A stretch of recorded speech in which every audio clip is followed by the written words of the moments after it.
अनि एकदमै मलाई चाहिँ मेरो जुन ब्याकग्राउन्ड थियो यथार्थ हैन, सो त्यो सम्झेर सरले लेखिदिनु भयो मेरो लागि। आदरणीय व्यक्तित्व वरिष्ठ लिरिक्स राइटर हुनुहुन्छ हाम्रो दिनेश अधिकारीज्यू। द लास्ट इयर मैले भनिसकेँ, हराएको वर्ष अघि नै कोभिडले गर्दा हामी हरायौँ हैन। र सायद यो नेपाल आइडलको विजेताले पहिलोचोटि एल्बम निकालेको हुनुपर्छ।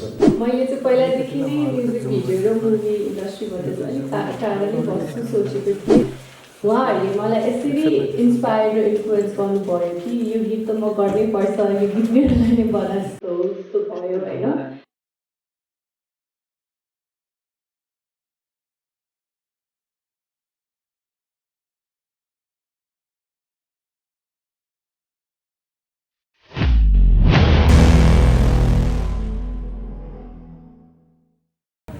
हामी थियो एल्बममा है, मेरो एल्बम रवि प्रेजेन्ट भनेर आएको छ। यसमा धेरैजनाले साथ दिनुभएको छ, धेरैजना सपोर्टिभ हुनुहुन्छ, धेरैजनाको एउटा दिमाग लागेको छ, धेरैजनाको समय खर्चिएको छ, धेरैजनाको चाहिँ एउटा सोच खर्चिएको छ भनेर सोच पनि होइन। द लास्ट इयर हामीले हराएको वर्ष राख्नुको कारण भर्खरै कोभिड पनि थियो होइन। कोभिड पनि हाम्रो लागि सबैको लागि एउटा हराए जस्तै हो, एकदमै कसैले केही कामै गर्न पाएन होइन। सो त्यो पनि, अनि म पनि हराएँ एक वर्ष त्यो पनि धेरै चिज हराएको छ।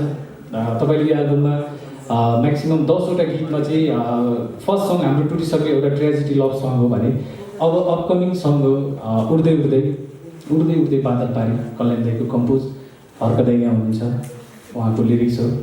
त्यसपछि हामी त्यसमा वर्कआउट गर्नेछौँ र प्रत्येक गीतको यसरी चाहिँ हामी गर्दैनौँ, तर यो फर्स्ट टाइम है। फर्स्ट एल्बमको पहिलो गीत मात्र आज हामीले लन्च गर्छौँ र त्यसमा चाहिँ सबै गीतहरू कति छ, सङ्गीतकार को हुनुहुन्छ, लिरिक्स राइटर को हुनुहुन्छ र गाउने चाहिँ एउटा मनै भइहाल्यो होइन। अरू को हुनुहुन्छ तपाईँले देख्न सक्नुहुन्छ होइन। सो म एकैचोटि सर त्यो हाम्रो एल्बमसँग जोडिएका व्यक्तिहरूको नाम एउटा म उच्चारण गर्न चाहन्छु।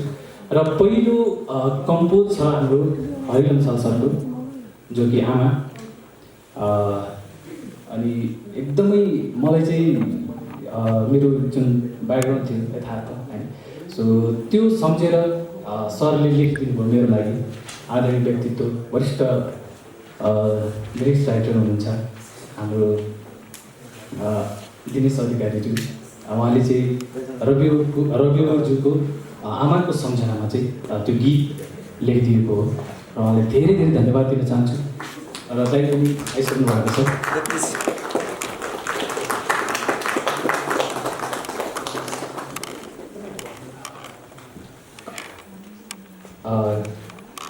दाइ पनि आइसक्नु भएको छ। अनि म सुरुको कम्पोजमा छु, हरिलम सरको कम्पोजिसन र दिनेश अधिकारीज्यूको चाहिँ लिरिक्समा चाहिँ आमा मेरो गीत, त्यो जुन चाहिँ अब छिट्टै बजारमा आउनेछ। र त्यसपछि हाम्रो अर्को गीत छ राजेन्द्र श्रीकोटी सरको, लभ पर्ला जस्तो छ, अलि रोमान्टिक टाइपको होइन, अलि फन्नी टाइपको। त्यसपछि छ अर्जुन पोखरेल सरको र लिरिक्स हाम्रो अम्बिका शर्माको हाँसी हाँसी। त्यसपछि अर्को छ कल्याण सिंह सरको चाहिँ कम्पोज, लिरिक्स चाहिँ हर्क साउदाईको र उहाँको छ बादल पारी उड्दै उड्दै उड्दै उड्दै बादल पारी भन्ने छ। र अर्को कम्पोज छ दीपक शर्माको, लिरिक्स छ आनन्द अधिकारीजीको चित्तै नबुझिने, एकदमै चित्तै नबुझिने टाइपको होइन। र अब चित्त चाहिँ अब बुझाउन सकिन्छ कि सकिँदैन मेरो गायकीबाट है तपाईँहरूलाई। अर्को कम्पोज छ डिबिसी, लिरिक्स म आफै हेर्छु रगाउँदै रहेछ है त्यहाँ लिरिक्समा, टुटिसक्यो मुटु, जुन चाहिँ आज रिलिज हुँदैछ। र अर्को कम्पोज छ कम्पोज अनि लिरिक्स दुवै हाम्रो सन्तोष सुनारदाई हुनुहुन्छ, अचम्मैको माया प्रति उहाँ पनि यही हुनुहुन्छ, सरी हुनुहुन्छ। अर्को कम्पोज छ हाम्रो एसडी योगी दाईको, उहाँ चाहिँ एकदमै ट्यालेन्टेड, एकदम मान्छु म उहाँलाई। लिरिक्स छ हर्क साउदाईकै, फेरि दुईवटा लिरिक्स परेको छ, जुन चाहिँ धनगढी किनेन, जुन चाहिँ देउडा भाकामा रहेको छ, मेरो पश्चिमी भाका सँगसँगै अरू पनि है। अनि अर्को कम्पोज छ हाम्रो बाबुल गिरिज्यूको, मैले बाबुल गिरिज्यूलाई यही देखेको थिएँ, हाम्रो यही हुनुहुन्छ, एकदमै अनि डिपी खनाल दाइको शब्दमा चाहिँ 12 महिना 12 तरिकाले माया गर्छ है। माया गर्ने काम कहिले पनि 12 महिना 12 तरिकाले गर्नुपर्छ भन्ने छ।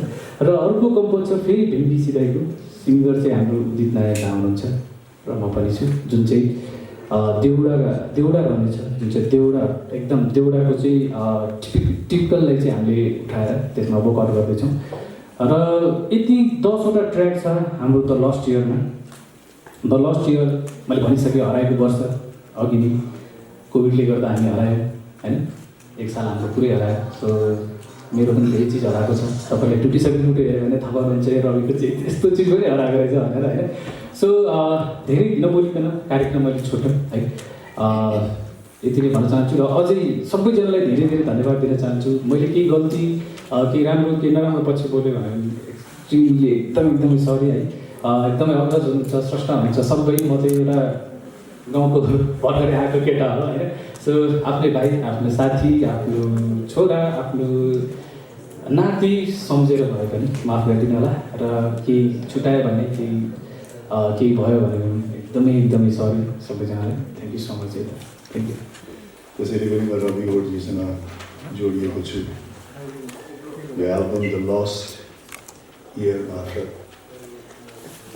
र रवि ओर्जीसँग जो टिम जोडेको छ, हाम्रो प्रिन्स विश्वकर्माजी जसले यसमा मोडलिङ गर्नुभएको छ, दशरथ चुनाव जसले यसलाई डाइरेक्ट गर्नुभएको छ, उहाँहरूलाई पनि म धेरै नजिकबाट चिन्छु।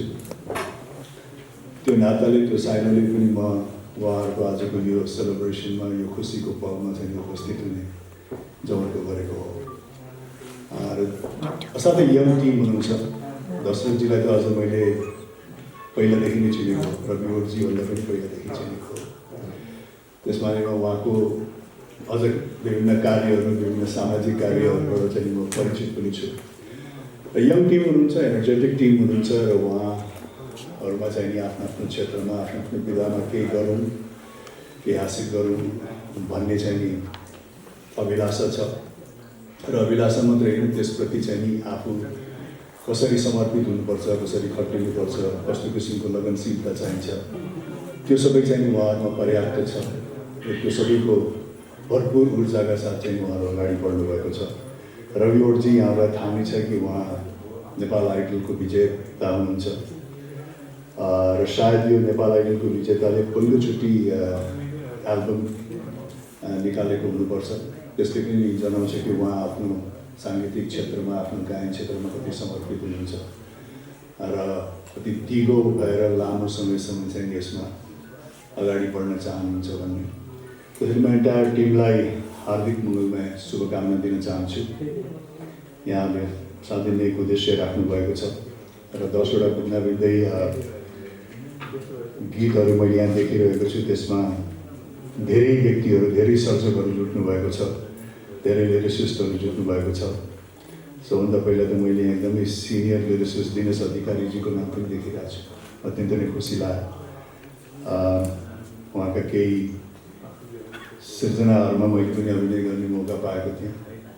असाध्यै दिग्गज र पोख्त लिरिसिस्ट हुनुहुन्छ उहाँ। अत्यन्तै नै खुसी लागेको छ कि उहाँ पनि यसमा चाहिँ जोड्नु भएको छ। म एन्टायर टिमलाई शुभकामना दिन चाहन्छु। Thank you. म चाहिँ यो एल्बमसँग कसरी एसोसिएट भयो भने for the first time I be doing a music video.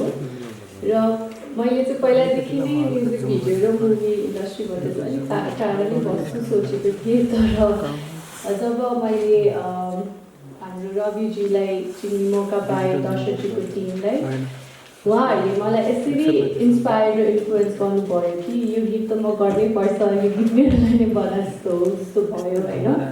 र त्यसैले नै म आज यहाँ छु तपाईँहरूको बिचमा।